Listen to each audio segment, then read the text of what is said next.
Et l'invité ce matin, c'est vous, Pascal Giuliani, bonjour. Bonjour Simon. Et merci de votre présence. Vous êtes le président de la MDAV, la Maison départementale des associations de la Vendée.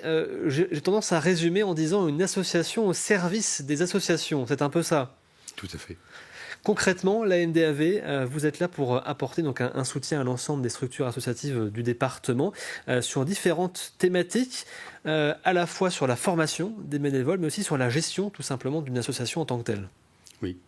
Le département nous a donné une mission qu'on résume sur 3 piliers: conseiller, accompagner et former les bénévoles. Et tout ça gratuitement. Parce que effectivement, il faut le rappeler, gérer une association, c'est pas forcément toujours évident, notamment d'un point de vue administratif. On peut s'y perdre parfois dans toutes les contraintes qui existent, notamment quand une association grandit et qu'elle a un nombre conséquent de bénévoles et parfois aussi de salariés. Oui. Et c'est toute la difficulté du monde associatif. C'est pas toujours une bande de copains qui gère. Il y a un moment où on devient employeur avec des responsabilités d'employeur. Et si on pouvait avoir un regret, c'est qu'on n'ait pas de structure qui forme peut-être les présidents, les secrétaires et les trésoriers, puisque tous ne sont pas issus d'une catégorie socio-professionnelle, leur ayant permis éventuellement d'avoir toutes les connaissances. Alors justement, vous parlez d'accompagnement, notamment sur les questions de financement de trésorerie, parce qu'il y a certes la formation des bénévoles que vous proposez aux associations, du conseil aussi, mais vous pouvez les accompagner aussi de manière plus durable, justement sur des aspects parfois de gestion des budgets, de la trésorerie. Oui. La MDAV est d'ailleurs moteur sur le CFGA, qui est un certificat de compétences de gestion. Et on invite les gens à se former, parce que mieux on gère, mieux on peut anticiper les problèmes. Et vous vous doutez que les problèmes sont nombreux, parfois actuellement. Et puis, il y a les bonnes pratiques aussi à mettre en œuvre. On devient de plus en plus procédurier, éventuellement. C'est la constatation qu'on fait. Des bénévoles attaquent parfois les associations pour des manquements. Cette lourdeur, justement, alors vous parlez des procédures, cette lourdeur administrative, elle est souvent évoquée par les responsables d'associations, quel que soit le secteur d'ailleurs, hein, qu'on soit dans le domaine social, culturel, sportif ou autre. C'est aussi ce que vous ressentez, justement, le fait qu'aujourd'hui, plus le temps passe, plus les dossiers à remplir sont nombreux, sont lourds également à faire. Alors, dans le contexte économique actuel, il faut toujours replacer ça. On doit bien dire qu'on accompagne maintenant des associations en cessation de paiement, malheureusement. Voilà. Sinon, le tissu associatif résiste. Il est sous tension, il résiste. Il résiste grâce à l'engagement bénévole, mais un engagement bénévole qui est aussi fragile. C'est aussi des échos qu'on peut avoir du territoire, réussir à trouver des bénévoles qui s'engagent, alors pas forcément sur une journée, on arrive encore à avoir des bénévoles qui s'engagent sur un événement, sur une journée, sur 2 jours, mais avoir des bénévoles qui prennent des responsabilités à l'année, ça devient de plus en plus difficile. Oui. Alors, à noter, on est en post-Covid, 3 ans après, le bénévolat redémarre. Ça, c'est bien. Mutation dans le bénévolat, les 25-34 ans, j'ai été vérifier les chiffres, s'engagent de nouveau maintenant. Donc ce qui est bien, parce que la relève est là. Ça stagne chez les 70 ans, pour X raisons. On est sur une demande de bénévolat régulier, ponctuel. Comme vous le disiez, Simon, on veut bien donner un coup de main pour la buvette ou donner un coup de main sur un festival. Voilà. Une nouveauté qui arrive de plus en plus, c'est le bénévolat et le mécénat de compétences. On s'aperçoit que beaucoup de gens ayant eu une carrière professionnelle riche décident de transmettre aussi, et donc le savoir-faire, le savoir-être, leur réseau professionnel au profit des associations. C'est ce que fait Action Solidarité Expertise, dont je suis issu, puisqu'on met à disposition toutes nos compétences. Vous disiez donc bénévolat ponctuel, il y a entre guillemets ce qu'il faut, si je peux résumer ainsi, mais parfois difficulté à avoir des personnes qui s'engagent sur des postes au sein d'une association de président, de secrétaire ou de trésorier. Ça peut être aussi un lien justement avec la lourdeur administrative à laquelle nous faisions référence juste avant. Alors il y a 2 phénomènes. Il y a la mauvaise marque qu'ont pu donner des présidents historiques qui sont restés 20 ans en poste et qui ont absorbé des tas de fonctions. Puis le jour où ils s'en vont, tout le monde dit « Oh là, je ne peux pas faire ce qu'il fait ». Manque de formation, souvenez-vous, on en a parlé. On réfléchit, la MDAV, avec des partenaires, à la création d'une école, on appelle ça comme ça, des présidents, pour les former, parce que si on appréhende mieux par la formation la mission qu'on va pouvoir tenir, elle sera plus facile à gérer. Et puis, eh bien, de plus en plus de gens contournent ces difficultés en faisant de la gouvernance mutualisée, donc collective. Vous parliez de la transmission justement entre des présidents historiques qui sont là depuis 15 ans, 20 ans, 30 ans. C'est un conseil justement parfois que vous leur donnez, que vous leur dites attention, préparez bien votre, entre guillemets, votre sortie, votre suite pour que celles et ceux qui vont arriver derrière aient toutes les clés pour continuer l'œuvre qui a été menée depuis 15 ans, 20 ans ou 30 ans. On aimerait bien pouvoir leur dire, mais la plupart du temps, on est mis devant le fait accompli, et c'est parce qu'il y a des difficultés de transmission qu'on est obligé d'intervenir. Le travail d'éducation et d'accompagnement est perfectible. Vous avez plus de demandes d'accompagnement justement depuis quelques années, ou est-ce que finalement on est sur un nombre de demandes à peu près similaire aux années précédentes des associations sur l'accompagnement à la fois sur la gestion, sur la formation, sur la gestion budgétaire, la trésorerie? Alors, ça monte tout doucement, très doucement. Pas assez vite à notre goût, parce qu'on est là pour répondre.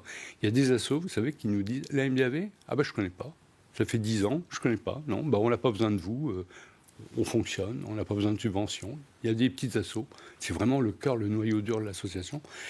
Et puis, il y a des assos qui, dès qu'elles prennent une taille critique, soit par des salariés, soit par leur objet, sont très embêtés. Et donc, il faut les aider là-dessus. Donc, ça commence à monter tout doucement.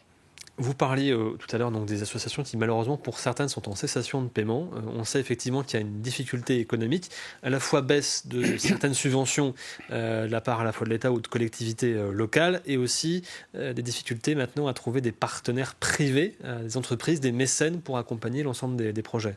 Là, vous mettez le doigt sur une grosse difficulté. Je vais juste faire un parallèle. Je discutais avec un de nos correspondants au MEDEF qui m'a dit un jour, tout de go, tu sais Pascal, la mission première d'une entreprise n'est pas de financer le monde associatif. Ceci dit, voilà, c'est posé. Maintenant, on s'aperçoit qu'entre le monde associatif et le monde entrepreneurial, des ponts doivent être construits. C'est la mission que s'est donnée la MDAV, et elle le met en œuvre avec le fonds de dotation Vendée Solidaire.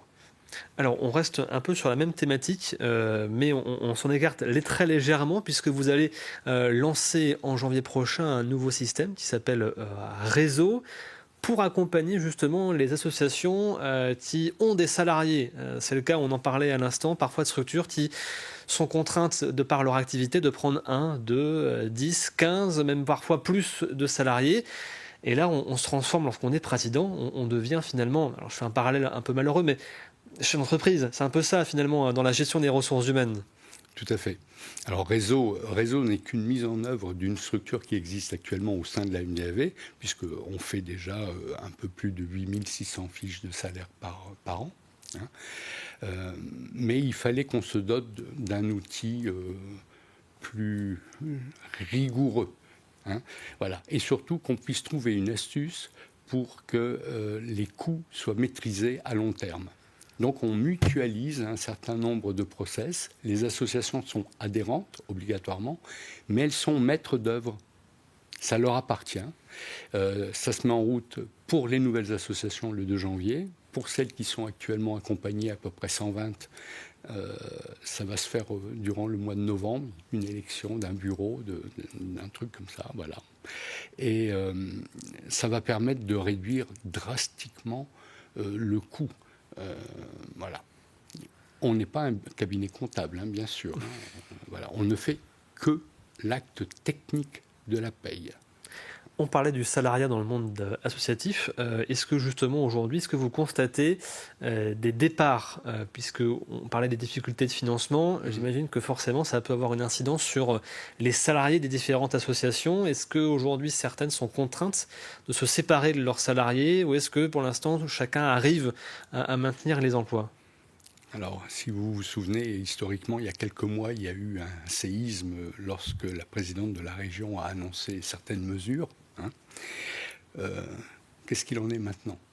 Alors vous avez eu 2 cas flagrants, des gens qui sont restés prostrés, plus d'énergie, voilà.